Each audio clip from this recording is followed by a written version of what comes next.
Hello everyone. So let's start with the fourth type of pronoun. Demonstrative pronoun.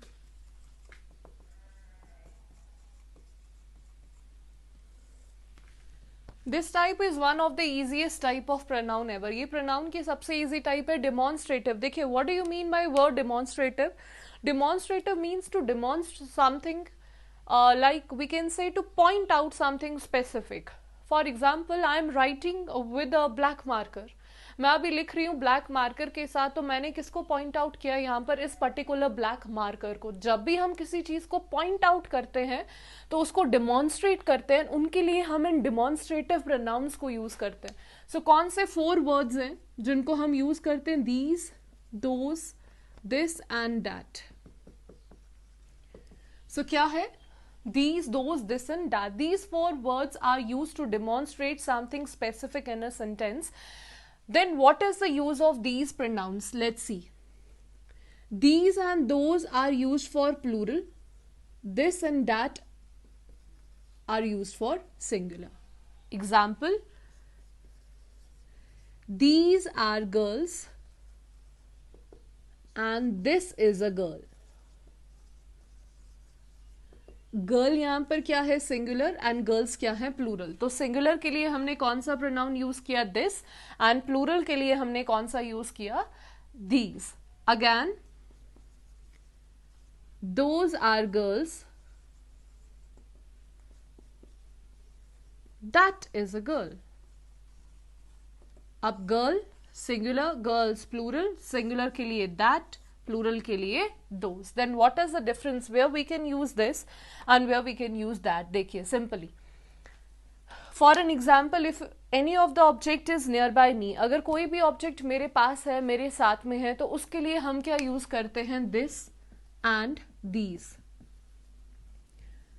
और कोई object हमसे अगर दूरी में है, डिस्टेंस में है, तो हम वहां पर क्या लिखते हैं? those और that.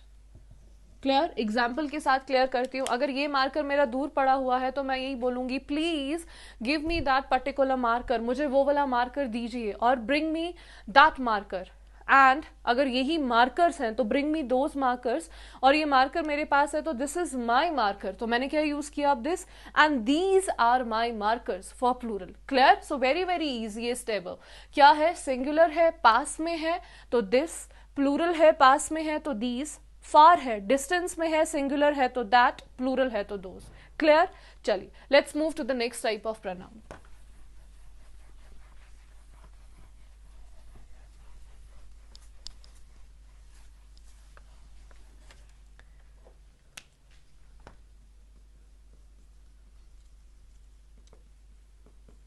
Relative pronoun. Now interesting one. Relative pronoun in which we can use the words like who, whom, whose, where, because these words are used in our daily life. तो इन यूज वर्ड्स को use करना आना चाहिए और इनका exact meaning पता होना चाहिए, that where actually we can use these words. Alright, देखिए रिलेटिव प्रोनाउन होता क्या है. रिलेटिव itself denotes रिलेट करना. ठीक है, रिलेट कैसे करते हैं? She is the girl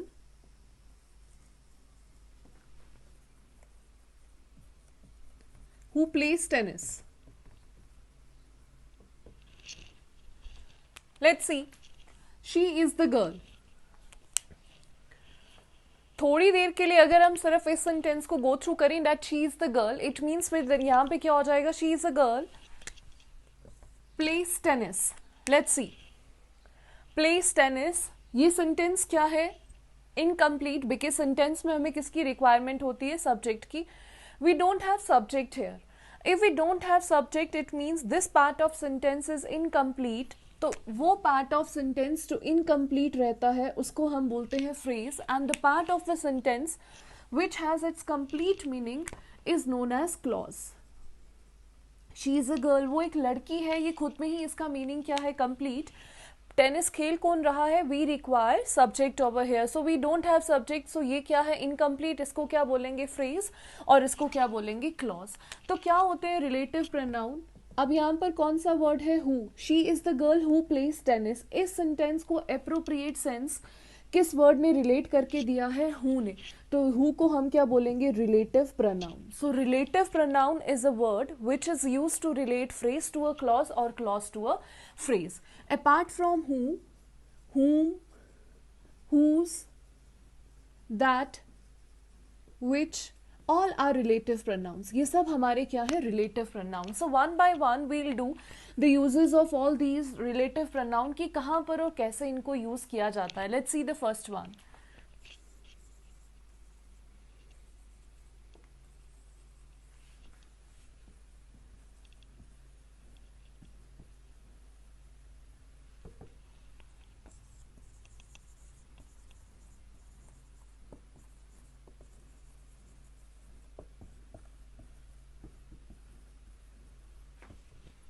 She is the girl dash teaches English. So you have two options, who and whom.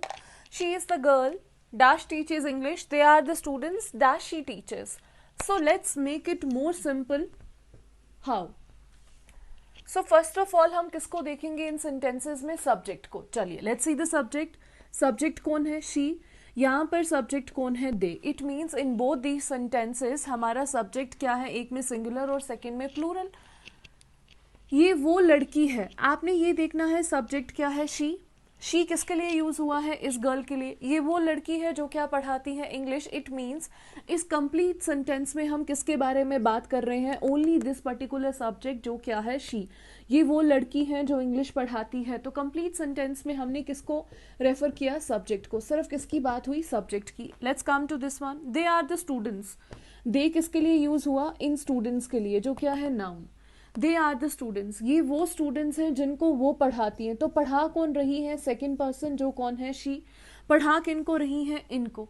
It means यहाँ पर हमारे पास कितने पर्सन्स हैं, there are two persons in this sentence and one person is, ये क्या कर रहा है, one person is working for someone else. ये पर्सन किसी और के लिए काम कर रहा है. तो काम कर कौन रहा है, शी. कर किसके लिए रही है, इनके लिए. ये क्या है, ऑब्जेक्ट. सब्जेक्ट किसके लिए काम कर रहा है, ऑब्जेक्ट के लिए. लेकिन इस सेंटेंस में हम सिर्फ किसकी बात कर रहे हैं, सब्जेक्ट की.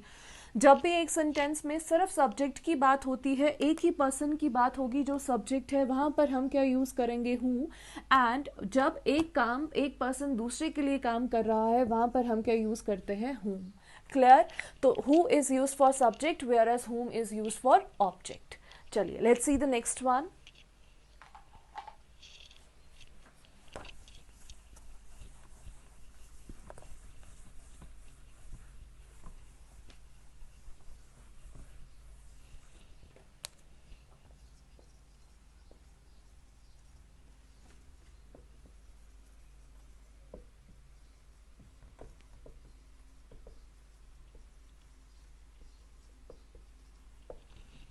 These are the children dash father has died. These are the children dash father has died. ये वो बच्चे हैं जिनकी किसकी डेथ हो चुकी है, father. These are the children dash father has died. Let's see. बच्चों की किसकी डेथ हो चुकी है, फादर की. एंड फादर किसके हैं, इन बच्चों के. It means they both have one thing in common, that is position, that is relation. इन दोनों का आपस में क्या है, रिलेशन है, बिलोंगिंगनेस है. These are the children. So whenever हम किसी की पोजीशन की बात करते हैं, हम वहाँ पर क्या लिखते हैं, relative pronoun whose. These are the children whose father has died. I hope this one is also clear to you. चलिए let's move to the next one.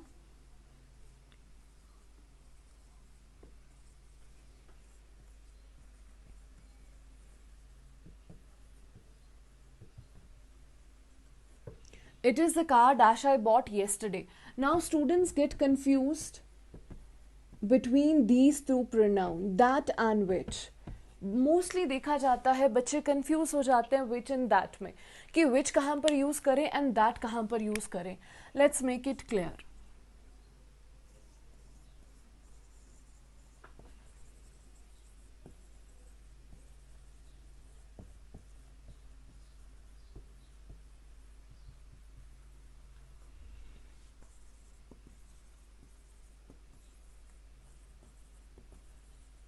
देखिए, it is the car dash I bought yesterday. The girl and a dog dash I saw yesterday died in an accident here. It is the car. Noun क्या है, car. बात किसकी हो रही है, गाड़ी की. कार क्या है, non living. Which is use for all except human beings. Human beings को छोड़कर आप विच को किसी के साथ भी यूज़ कर सकते हैं. एनिमल के लिए कीजिए bird, insects, non living, infants, books, stories, novels, for each and every category but excluding human beings. तो यहाँ पर क्या है, नॉन लिविंग. तो सिंपली हम क्या लिख देंगे, this is the car which I next sentence. The girl and her dog dash I saw yesterday died in an accident. The girl, human being, dog, animal. Now, if we use who on the basis of human being, then it means वो who किसको contradict करेगा, animal को. And अगर हम dog को देकर विच use करते हैं तो वो विच किसको कॉन्ट्राडिक्ट करेगा, ह्यूमन बीइंग को. So whenever human being और लिविंग बीइंग्स एंड एनिमल और non livings are joined by and, जब भी ये दो एंड से कनेक्टेड होते हैं तब हम ऑलवेज कौन सा प्रोनाउन यूज करते हैं, रिलेटिव प्रोनाउन दैट. सो ये जो बेसिक डिफरेंस है वो क्या है दोनों में, which is use for all except human beings and whenever living and non living are joined by and then we use which relative pronoun that. चलिए let's move to the next type.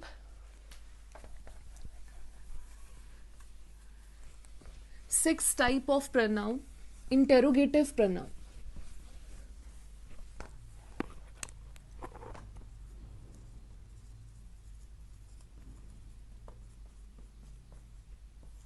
Interrogative pronoun.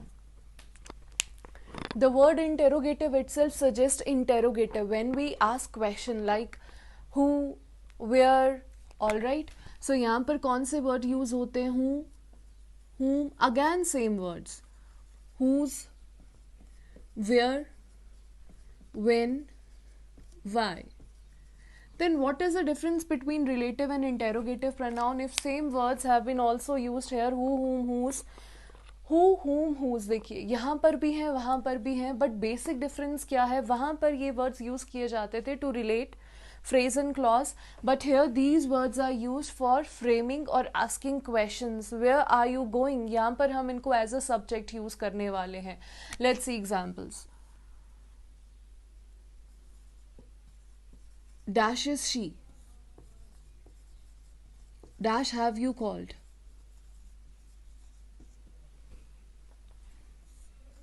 Dash pen is this. All right. Dash is she. Simple है. Who is she? वो कौन है. It means मैं एक ही person की बात कर रही हूँ, शी. तो ये क्या है, सब्जेक्ट. तो ऑब्वियसली हु यहाँ पर भी किसके लिए यूज होगा, सब्जेक्ट. लेकिन यहाँ पर ये यूज किया जा रहा है to ask question. Dash have you called.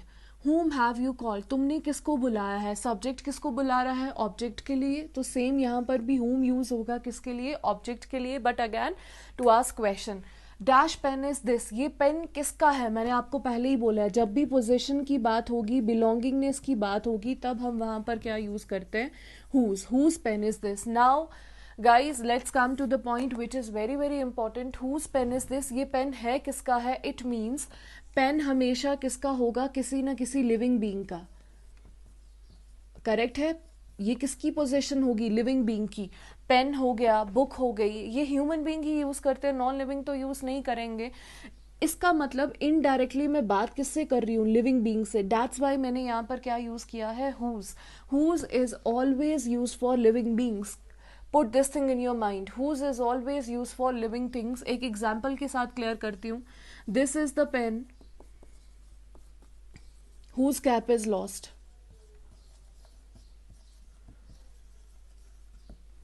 This is the pen whose cap is lost. अब आपने ये सेंटेंस देख लिया, बात किसकी हो रही है, पेन और उसका कैप. अब आप देखिए पेन लिविंग है कि non living. Obviously pen is non living और उसका कैप भी क्या है, नॉन लिविंग. तो बीच में क्या यूज हुआ है, whose. बट अभी हमने रूल पढ़ा whose is never ever use for living beings, तो ये गलत है. तो क्या हो जाएगा, this is the pen the cap of which is lost, ये वो पेन है जिसका कैप क्या हो चुका है, लॉस्ट। बट हुज को हम कभी भी लिविंग के लिए यूज करते हैं, नॉन लिविंग के कभी लिए भी यूज नहीं होगा। अब आप बोलेंगे हुज पेन इज दिस, तो ये क्लियर हुआ इनडायरेक्टली हम बात किसकी कर रहे हैं, लिविंग बीइंग की। तो इस वे में ये एग्जाम में क्वेश्चन पूछे जाते हैं। अगर एग्जामिनेशन पॉइंट ऑफ व्यू से बात करूं तो एक सेंटेंस वहां पर ऑलरेडी पूछा गया था, the Ganga is a river whose origin is from the Himalayas. The Ganga is a river whose origin, अब गंगा एक रिवर है बट रिवर क्या है, नॉन लिविंग, तो वहां पर नॉन लिविंग के साथ हुज नहीं आता। The Ganga is a river the origin of which is from the Himalayas. Clear? चलिए let's move to the next one.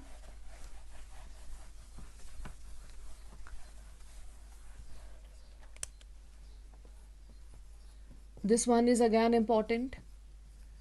Dash of the two cars is yours. Dash of the two cars, बात किसकी हो रही है, cars की, लेकिन हो किससे रही है, ह्यूमन बीइंग से।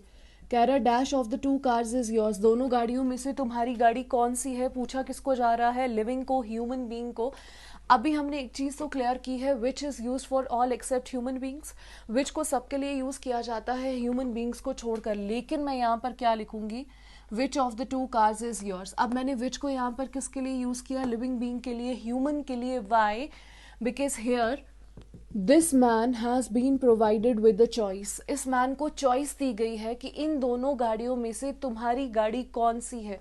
सो you can say whenever a human being is provided, whenever human being is provided with the choice, then only we can use which, otherwise which is use only for any one, animals, birds, insects, excluding human beings. Clear है? तो विच को हम use कर सकते हैं कौन सी category में, जब ह्यूमन बींग को क्या दिया होगा, चॉइस। चलिए, dash are you going, so simple, will you come, are you sad. Clear? Dash are you going, तुम कहाँ जा रहे हो, सबसे easy, where are you going, तुम कब आओगे, व्हेन विल यू कम, तुम सैड क्यों हो, why are you sad, where are you going, it means ये किसको डिनोट कर रहा है, प्लेस को। Dash will you come, when will you come, तो व्हेन किसके लिए यूज किया जाता है, टाइम के लिए। Dash are you sad, why are you sad, तो वाई किसके लिए यूज किया जाता है, रीजन के लिए। नाउ लेट्स सी एग्जाम में जो सेंटेंस ऑलरेडी आ चुके हैं वो किस वे से आया था, देखिए। It is the time where the technology industry has undergone a rapid change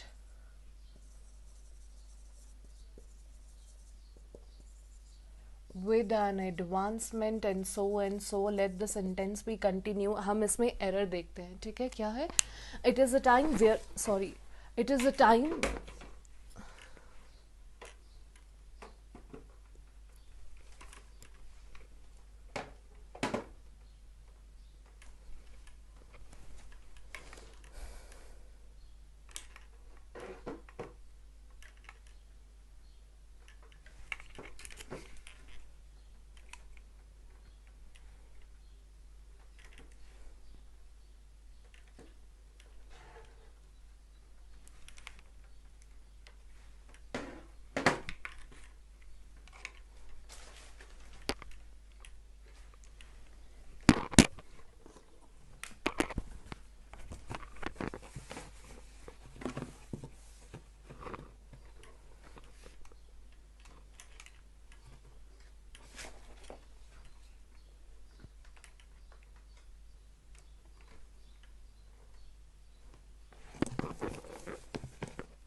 So it is the time where the technology industry has undergone a rapid change with an advancement and so। देखिए, बात किसकी हो रही है, time की, और time किसको denote करता है, टाइम को कौन सा प्रोनाउन डिनोट करता है, अभी हमने लिखा है व्हेन, तो यहाँ पर क्या यूज हुआ है, it is the time where, तो क्या आएगा, it is the time when the technology industry, और it is the place where the technology industry, वो करेक्ट होता, बिकॉज प्लेस के लिए हम क्या यूज़ करते हैं वेयर, सो टाइम के लिए हम क्या यूज़ करते हैं व्हेन। क्लियर? चलिए, ये थी आपकी 6 type of pronoun, interrogative pronoun. Let's move to the 7 type of pronoun.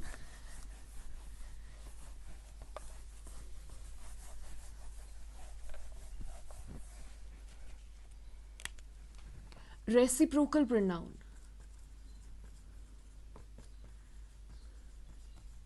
देखिए,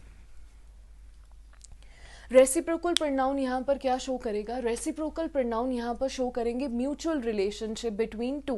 देखो, दो भी, दो से ज़्यादा भी हो सकता है।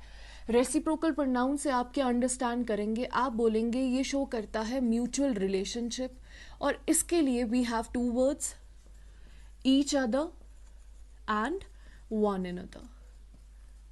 ठीक है, अब देखिए एग्जाम्पल के साथ,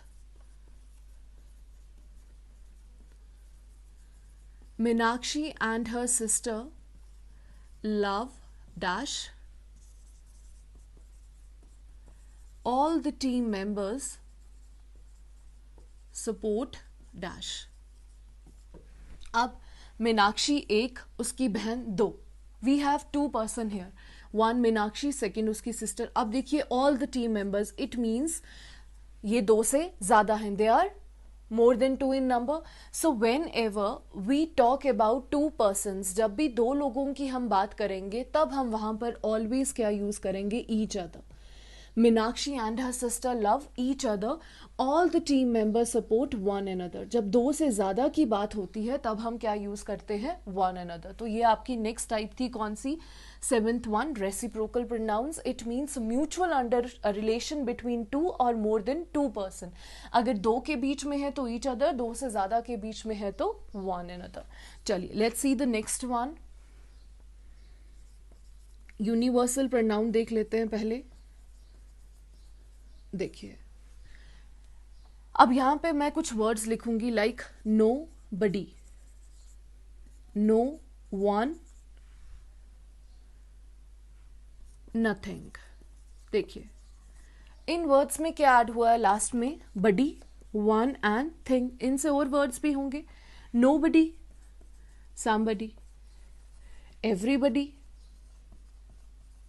same, no one, someone, everyone, nothing, something, everything।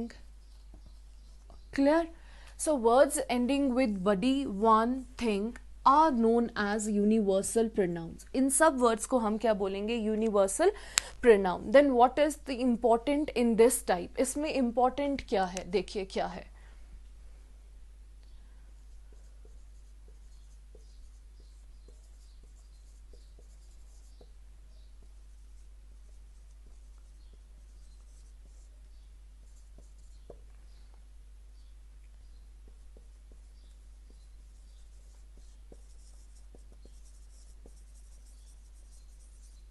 Let's see these three sentences. Someone dash coming, everything dash okay, nobody going outside। Someone is coming, everything is okay, nobody is going outside। It means यहाँ पर जो helping verb है, helping verb already we have discussed in topic pronoun, helping verb either singular or plural।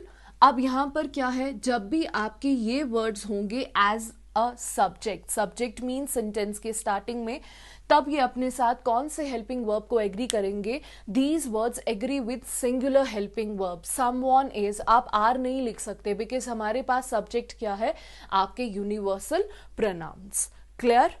चलिए let's move to the 9th and second last type of your pronoun. Bit interesting and bit tricky, ध्यान से समझिएगा। Distributive pronoun.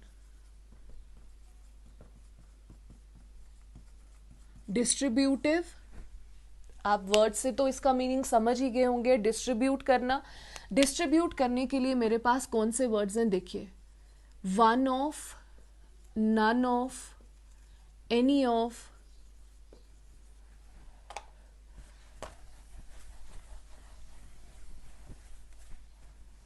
Either of, neither of. All right, ये सब words किसके लिए use होते हैं? डिस्ट्रीब्यूशन के लिए। चलिए देखिए इसको समझते हैं। Either of these two men dash are new teacher, neither of these two girls dash clever. Clear? क्या कह रहे हैं? Either of these two men, सबसे पहले तो आप माइंड में ये बात रखेंगे, either and neither are always use for two. Either and neither are always use for two, हमेशा दो के लिए, दो से ज्यादा के लिए नहीं। एग्जाम में ये देखा जाता है, एग्जाम में लास्ट टाइम ऐसा देखा गया था, ईदर ऑफ दीज मेन, अगर टू नहीं है तब भी वो करेक्ट है, मीन्स टू है, but either of these three men, अगर थ्री आ गया तो वो आपका एरर है। Why? Because either and neither are always use for two. Either means दोनों में से कोई एक, ईदर पॉजिटिव वर्ड है, नीदर मीन्स दोनों में से कोई भी नहीं। तो ये दोनों आपके क्या है? एक पॉजिटिव है, एक नेगेटिव है, but always use for two. It means out of two या तो ये एक की बात करेंगे या तो ये किसी की भी बात नहीं करेंगे। आप देखिए ये क्या कह रहे हैं, दो आदमियों में से, ईदर मतलब कोई एक हमारा क्या है? New teacher. अब ये क्या कह रहा है? टू गर्ल्स में से कोई भी, नीदर मतलब कोई भी नहीं, कोई भी क्लेवर नहीं है। अगर दो में से इसने किसी की भी बात नहीं की तो सेंटेंस आपका प्लूरल नहीं हुआ, वो सिंगुलर ही है। आउट ऑफ टू ये किसकी बात कर रहा है? एक की ही, तो यहां पर भी सेंटेंस क्या है? सिंगुलर। तो आप क्या बोलेंगे? Neither and either whenever used as a subject, ये भी किसके साथ एग्री करते हैं? सिंगुलर हेल्पिंग वर्ब के साथ। Neither of these two men is our new teacher, neither of these two girls is clever. No doubt यहां पर गर्ल्स है, बट हम ये किसको देखकर लगा रहे हैं? सब्जेक्ट को देखकर। ये क्या कह रहा है? दोनों लड़कियों में से कोई भी लड़की क्लेवर नहीं है। सो क्लियर है? अब यहां पर आते हैं। One of the girls dash crying, none of the boys dash come. All right, any of the के साथ भी हम सेंटेंस बना लेंगे। वन ऑफ द गर्ल्स क्या कह रहा है? गर्ल्स में से कितनी लड़कियां रो रही हैं? एक, one of the girls. Boys में से कितने लड़के आए हैं? कोई भी नहीं आया है। It means none, one, any are use for more than two. ये किसके लिए यूज होते हैं? दो से ज्यादा के लिए, बिकॉज मेंशन नहीं है ना, स्पेसिफाई नहीं किया गया कितनी लड़कियों में से, कितने बॉयज में से। तो हम क्या बोलेंगे? None, any, one are use for more than two, whereas either and neither are use for two. अब लड़कियों में से अगर एक आई है तो वो भी सिंगुलर है, one of the girls is crying. Boys में से अगर कोई भी नहीं आया, none of the boys has come, ये हम आगे देखेंगे हैज क्यों आया, बिकॉज एक्शन ऑलरेडी हो चुका है, प्रेजेंट परफेक्ट है, ठीक है। तो क्या है, आप क्या बोलोगे? डिस्ट्रीब्यूटिव प्रोनाउन जितने भी हैं, one of, none of, any of, either of, neither of, all these agree with which helping verb? Singular helping verb, but noun इनके साथ क्या रहते हैं? प्लूरल, क्योंकि या तो ये दो की बात करते हैं या तो ये दो से ज्यादा की बात करते हैं। क्लियर? चलिए let's move to the last type of pronoun. Very very easy, indefinite pronoun.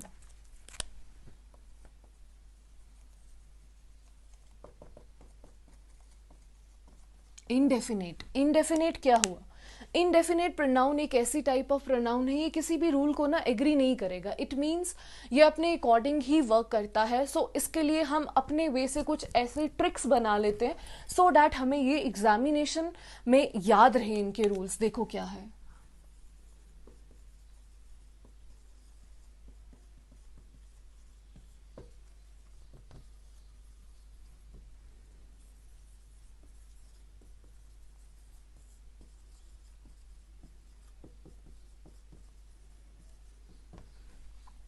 All that glitters dash not gold, हर एक चमकती चीज सोना नहीं होती। All of them dash gone to Mumbai, वो सब मुंबई के लिए निकल चुके हैं। अब यहां पर भी सब्जेक्ट ऑल है, यहां पर भी सब्जेक्ट ऑल है। अब ऑल कहता है मैं किसी भी रूल को एग्री नहीं करता, मेरे साथ हेल्पिंग वर्ब सिंगुलर भी एग्री कर सकता है, प्लूरल भी एग्री कर सकता है, डिपेंड करता है मैं कैसे सेंटेंस में यूज किया जा रहा हूं। For this we have one trick. Trick क्या कहती है? ग्लिटर्स मीन्स चमकती चीज, हम इसको काउंट नहीं कर सकते, ये क्या है? Uncountable. All of them is used for human beings, all of them, वो सब कहाँ जा चुके हैं? Mumbai. It means in them को मैं काउंट कर सकती हूँ बाय देयर टिकट्स, टिकट्स के थ्रू, और इनके पास प्रूफ होगा तो हम इनके थ्रू ह्यूमन बीइंग को काउंट कर सकते हैं, बट ये अनकाउंटेबल है. So what is the trick here? When ever all is use for countable noun, तो हम हेल्पिंग वर्ब क्या लिखते हैं? Plural. All of them have gone to Mumbai.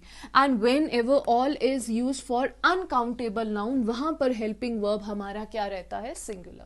All that glitters is not gold, all of them have gone to Mumbai. Clear? So students, this is all from my side for today's topic pronoun. So ये pronoun जो है important topic है, इसके rule आप दोबारा से revise कीजिए एक बार. And yes, tip of the day, advice जो मैं आपको यहाँ पर दूंगी वो यही है. मोस्टली मैंने देखा है स्टूडेंट्स क्या मिस्टेक करते हैं. स्टूडेंट्स क्या करते हैं? बार बार रूल्स को रिवाइज करते हैं. There is no need to revise the rule again and again. So what you have to do, अपनी नोटबुक खोलिए, एक बार रूल्स को रिवाइज कीजिए, उसके बाद do more and more exercises. जितनी ज़्यादा आप एक्सरसाइजेस करेंगे उतना ज़्यादा ही आपके एग्जाम में स्पीड फास्ट होगी. वाई? बिकॉज आप रूल्स पढ़ रहे हैं, आप एक्सरसाइज सॉल्व नहीं कर रहे, बट एग्जाम में आपको एक्सरसाइज को सॉल्व करना है. आप गूगल पर जाइए, वहाँ पे बहुत सारी एक्सरसाइजेस अवेलेबल होती हैं according to the topics. All right, go for the exercise of noun, pronoun. Rules मैंने आपके सामने रख दिए हैं, इससे ज़्यादा रूल्स नहीं होंगे. मैंने आपको बेसिक बताया, इंपॉर्टेंट बताया, जो एग्जाम के पॉइंट ऑफ व्यू से बहुत ही ज़्यादा इंपॉर्टेंट है, और इसके अलावा बाहर से कुछ भी नहीं पूछा जाता है. All right, so this is all from my side today. Thank you and all the best to everyone.